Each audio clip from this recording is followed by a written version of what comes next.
Hello and welcome to Featherlight Stories. One new story every Thursday and Sunday.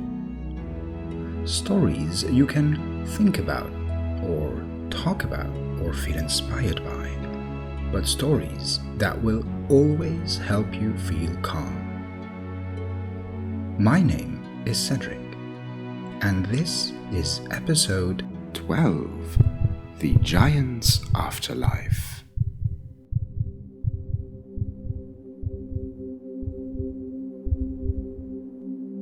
There was a time when giants could still walk around and not worry about humans seeing them and gathering in large crowds to attack and slay them.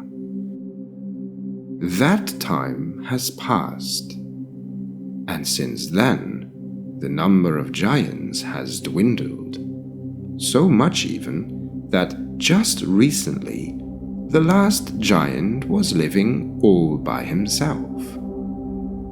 This particular giant didn't need any human to meet his end, for a piece of meat pie got stuck in his throat, and unable to breathe, the giant choked on it. Just a little side note here. The Heimlich maneuver was already known, but who was there to apply it? Shortly after, the taste of meat pie still lingering, the giant's soul arrived in the afterlife. It was a quiet place, dim with blue and white fires burning on what had to be invisible torches. There were doors everywhere. Large ones made of precious metals, it would be fairer to call them gates, smaller ones made of beautifully decorated wood, and some that looked like they formed the entrance of old tool sheds. But there were no tool sheds, and that is what struck the giant the most. There were no walls. The doors and gates floated in a vast open space, and in front of them, souls were lined up. Many, many souls. They didn't talk to each other, and they all looked exactly the same, except for that some were bigger or smaller than others. When the giant came near to one of the many lines, the souls turned towards him and looked up. The giant was still giant, even here in the afterlife. At the end of the long line of souls, or the start, depending on where you want to begin, there stood a being that didn't resemble the souls, and the giant, with his deep voice, spoke to it. "Strange creature, where am I?" "I have a name," said the being while tapping against a name tag. "This is the afterlife's gathering place. Souls come here and pick an afterlife where they will stay forever."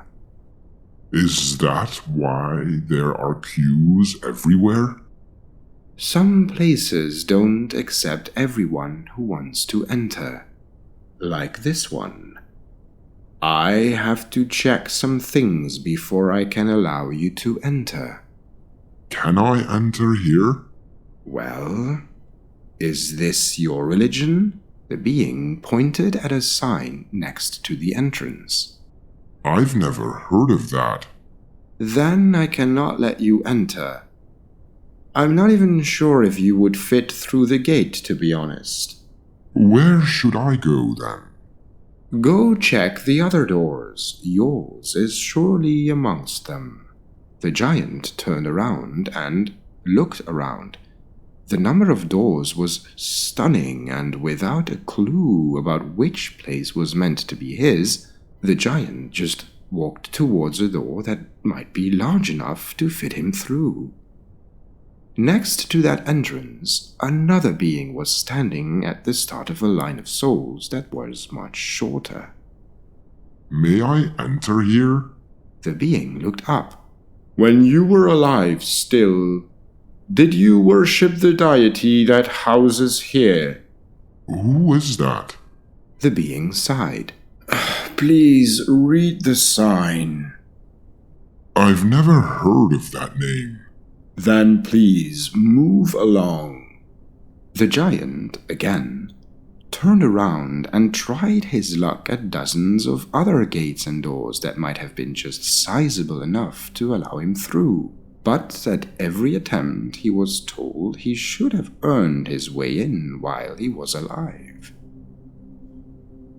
Then he noticed a large gate that was situated a bit apart from the others, one that had no queue, not a single soul. And so he addressed the being that stood next to it. May I enter here, please? It has been a while since someone has asked me that. Yes, you are welcome here. The gods that reside here seem to have been long forgotten, fallen out of favor, and no soul chooses to join them. But I won't know anyone in there then. Probably not. But is that such a problem? I was all alone when I was alive. I do not want to spend eternity feeling lonely. That I understand. I have been all by myself here for a very long time. I'm sorry.